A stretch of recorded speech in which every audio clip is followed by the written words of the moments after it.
Welcome back episode 2 में।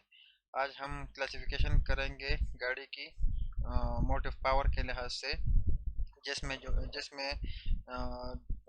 जो Toyota spoke है या जो टोयोटा लर्निंग मटेरियल है, उसमें जो है 5 हमें दिखाए गए हैं कि एक गाड़ी जो मोटिव क्लासिफिकेशन है उसमें सबसे पहले गैसोलीन इंजन आता है, फिर डीजल इंजन, फिर हाइब्रिड व्हीकल, फिर फुली इलेक्ट्रिक व्हीकल और fuel cell hybrid vehicle.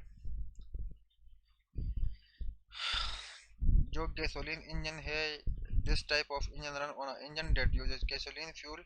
Basically जो गैसोलीन इंजन है वो गैसोलीन फ्यूल इस्तेमाल करते हैं पावर प्रोड्यूस करने के लिए। तो गैसोलीन में जो फ्यूल आते हैं उसमें पेट्रोल हो गया, एलपीजी हो गया, सीएनजी हो गया, मीथेन हो गया, अल्कोहल हो गया वगैरह, ये सब कुछ सीएनजी गैसोलीन में आते हैं। Because in gasoline engine produce high power yet come in a compact package. जो कि गैसोलीन इंजन कम्पैक्ट होता है और वो हाई पावर प्रोड्यूस करता है। They are widely use in passenger vehicle, जो कि पैसेंजर व्हीकल में ज़्यादातर इस्तेमाल होते हैं। दो किस्म की गाड़ी है, एक को हम पैसेंजर कहते हैं और दूसरे को हम कमर्शियल कहते हैं। जितनी भी छोटी गाड़ियां हैं उसको हम पैसेंजर व्हीकल कहते हैं, और जो बड़ी गाड़ियां हैं जैसे कि बस हो गया, कोच हो गया, उसको हम कहते हैं commercial vehicles. Similar engine are also use on the CNG engine, the LPG engine and alcohol engine. जैसे कि हमने पहले पढ़ा कि गैसोलीन में सीएनजी भी आ जाती है, एलपीजी भी आ जाती है और अल्कोहल भी आ जाता है। We choose different types of fuel, जो कि मुख्तलिफ किस्म के फ्यूल इस्तेमाल करते हैं। इसमें एक हिंट दिया गया है एब्रीविएशन सीएनजी का compress natural gas, LPG liquefied petroleum gas. Basically ये हम जो सीख रहे हैं, ये हम स्कैनर को अच्छे तरीके से, मतलब स्कैनर हर किसी के पास है लेकिन कोई भी इसको अच्छी तरह, मतलब जो उसका तरीकाकार है सही, वो कोई भी उसको नहीं चला सकता क्योंकि उनको बेसिक नॉलेज नहीं है। तो बेसिकली ये मैं आपकी बेसिक बुनियाद बना रहा हूँ स्कैनर को यूज़ करने के लिए। तो इसको अगर इसमें कुछ मुश्किल वगैरह आपको आ जाती है या मेरे लैंग्वेज में थोड़ी बहुत मुश्किल आती है, तो आप कमेंट में टाइप कर लिया करें। मैं कोशिश करूँगा कि मैं उसको और भी अच्छी तरीके से आपको समझाऊँ। मैं उस पर दूसरा क्लिप बनाऊँगा डिटेल में समझने के लिए। तो मैं बेसिकली ये कोर्स जो बहुत बड़ा कोर्स है, लेकिन मैं इसको खुलासे में लूँगा और यकीनन आप इससे बहुत ज़्यादा कुछ सीख जाएंगे। अच्छा जी, तो दूसरा जो हमारा कैटेगरी है मोटिव पावर के लिहाज से, वो है डीजल इंजन। ये this type of vehicle run on engine that uses diesel fuel.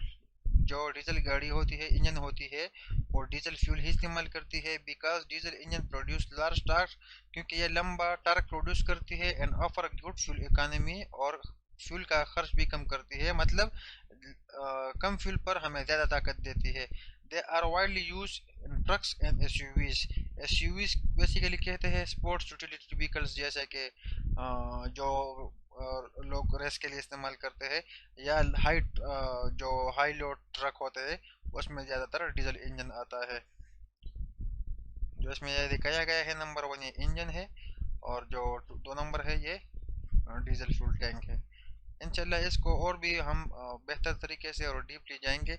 ये बेसिकली हम जस्ट वो तारीफ कर रहे हैं, इसकी डिस्क्रिप्शन हम आपको बता रहे हैं कि आपको इसकी समझ जाए। एक तो हमारा हो गया गैसोलीन इंजन, ये दूसरा हमारा है डीजल इंजन। चलिए नेक्स्ट की तरफ चलते हैं। अच्छा जी, हमारा तीसरा जो मोटिव पावर क्लासिफिकेशन के मोटिव पावर जो हमारा तीसरा ग्रुप है, कैटेगरी है मोटिव पावर के लिहाज से, वो है hybrid vehicle. This type of vehicle is equipped with different types of motive power such as gasoline engine and electric motor। Basically जो हाइब्रिड इंजन है, जो हाइब्रिड गाड़ी है, उसमें दो पावर सोर्स होते हैं। एक इंजन भी पावर प्रोड्यूस कर रहा होता है और दूसरा बैटरी भी। Such as because the gasoline engine generate electricity, जो कि इंजन है वो बिजली भी पैदा करती है और पहियों को, व्हील्स को पावर भी देती है। This type of vehicle does not require an external source for recharging the battery. तो बैटरी को चार्ज करने के लिए अदर रिसोर्स नहीं चाहिए, मतलब आउट सोर्स नहीं चाहिए। जो इंजन है वो बैटरी भी चार्ज करता है और पावर भी प्रोड्यूस करता है। व्हील्स को पावर देने के लिए। This type of vehicle does not require an external source of recharging the battery system. This system of wheel drive uses 270 volt, जो कि ये बैटरी होती है इसकी, जो इसको हम हाइब्रिड ईवी बैटरी भी कहते हैं, जो हाइब्रिड बैटरी भी इसको हम कहते हैं, ये तकरीबन 270 वोल्ट पैदा करती है, जो कि बहुत ज़्यादा ख़तरनाक है और इंसान को एक ही 3 सेकंड में ही इसको जला सकती है। तो आप अगर हाइब्रिड में काम कर रहे हो और आपको नॉलेज नहीं है तो काइंडली अवॉइड करें, क्योंकि ये आपको बहुत ज़्यादा नुकसान दे सकता है, आपकी जान भी इसमें जा सकती है। On the other hand other electric 12 volt, और जो इसमें दूसरी बैटरी लगी होती है वो 12 वोल्ट होती है, उसको हम axillary battery. On the other hand other electric 12 volt, और एक और बैटरी भी इसमें लगी होती है जिसको हम एक्सिलरी बैटरी भी कहते हैं, जो कि 12 वोल्ट पावर प्रोड्यूस करती है। मिसाल के तौर पर ड्यूरिंग स्टार्ट ऑफ के दौरान it uses an electric motor that produce high power. इसमें बेसिकली सिर्फ स्टार्टर नहीं होता, इसमें जो मोटर लगी होती है बेसिकली वो ही इंजन को स्टार्ट करती है। That produce high power despite a low speed पर हाई पावर प्रोड्यूस करती है। When the vehicle pick up speed, जब गाड़ी स्पीड पकड़ती है, it operate the gasoline engine that is more efficient at higher speed. तो बैटरी के साथ साथ इंजन भी स्टार्ट हो जाता है, जो कि हायर स्पीड एफिशिएंट होता है हायर स्पीड पर।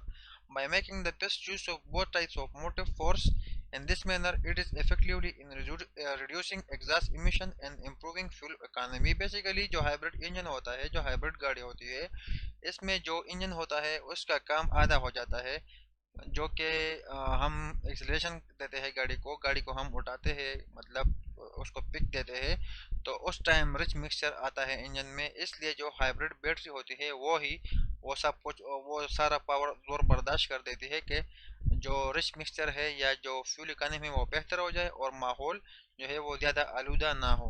तो ये एक बेस्ट टेक्नोलॉजी है, और जो आजकल बहुत ज़्यादा और चल रही है हाइब्रिड, और फ्यूचर में वो है, और फ्यूचर में भी बहुत ज़्यादा ये आम हो जाएगी, जो कि सिर्फ गैसोलीन इंजन जिस गाड़ियों में आता है वो ख़त्म हो जाएंगे, क्योंकि जो ग्लोबल वार्मिंग है वो ही वजह है इंडस्ट्री के और व्हीकल्स के एमिशन से जो पैदा होती है।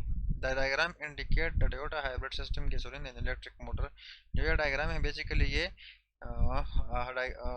हाइब्रिड व्हीकल की वो बता रहा होता है, जैसा कि 1 नंबर पर है इंजन, 2 नंबर पर है इन्वर्टर, 3 नंबर पर है ट्रांजैक्शन, 4 नंबर पर है कन्वर्टर, 5 नंबर पर है बैटरी। जो चौथा हमारा मोटिव पावर क्लासिफिकेशन के लिहाज से जो मोटिव पावर है उसको हम ईवी व्हीकल कहते हैं, इलेक्ट्रिक व्हीकल जैसे कि टेस्ला वगैरह हो गया। This vehicle uses the power of the batteries. ये गाड़ी जो है सिर्फ और सिर्फ बैटरी पर ही ऑपरेट होती है, इंस्टेड ऑफ यूजिंग फ्यूल की बजाय। द बैटरीज रिक्वायर रिचार्जिंग, जो कि इसकी बैटरी होती है वो इसको रिचार्ज करना होता है। इट ऑफर मैनी एडवांटेजेस, इसके बहुत से फ़ायदे हैं, इंक्लूडिंग ज़ीरो इमिशन, जो कि माहौल को आलूदा नहीं करती, and low noise during operation, और इसकी आवाज़ भी शोर भी नहीं होता इसका। System of wheel drive uses 290 volt 290 volt 290 volt पर ये ऑपरेट होता है। ऑन द अदर हैंड दूसरे साइड पर अदर इलेक्ट्रिक 12 वोल्ट, इसमें एक और बैटरी भी लगी होती है जो कि 12 वोल्ट होती है और 12 वोल्ट एसेसरीज को ऑपरेट करती है। Diagram indicate Toyota EV system. ये Toyota EV system electric vehicle system का डायग्राम है। Power control unit electric motor battery, 1 number power control unit, 2 number motor और 3 नंबर बैटरी। तो ये तकरीबन अभी आम हो रहा है, जैसे कि ऑडी में भी आ गया है, टोयोटा मेरे ख्याल में लेक्सस में ईवी फुली ईवी व्हीकल है, और टेस्ला भी आजकल बहुत आ रहे हैं। तो ये एक बेहतरीन टेक्नोलॉजी है, लेकिन ये आप सिर्फ शहरों में ही या सिटी में ही आप इसको ड्राइव कर सकते हैं, आप इस पर एडवेंचर के लिए नहीं जा सकते, क्योंकि आप ये वहाँ ही ड्राइव कर सकते हैं जहाँ पर इसको रिचार्ज करने का फैसिलिटी अवेलेबल हो, otherwise you can drive it. अच्छा जी, जो पांचवा हमारा मोटिव पावर के लिहाज से जो गाड़ी है उसको हम फुल सेल हाइब्रिड व्हीकल कहते हैं। This vehicle uses the electric energy that is created when the hydrogen fuel react with the oxygen in the air form water. जो कि ये गाड़ी अभी तक इतनी आम नहीं है, ना मैंने कभी देखी है, लेकिन ये जो है फ्यूचर में इस पर अभी एक्सपेरिमेंट जारी है, और मेरे ख्याल में आई भी है, लेकिन अभी इतनी आम नहीं हुई। इसका काम क्या होता है, ये हाइड्रोजन फ्यूल रिएक्ट करता है ऑक्सीजन के साथ, react with the oxygen in the air हवा में to form water because it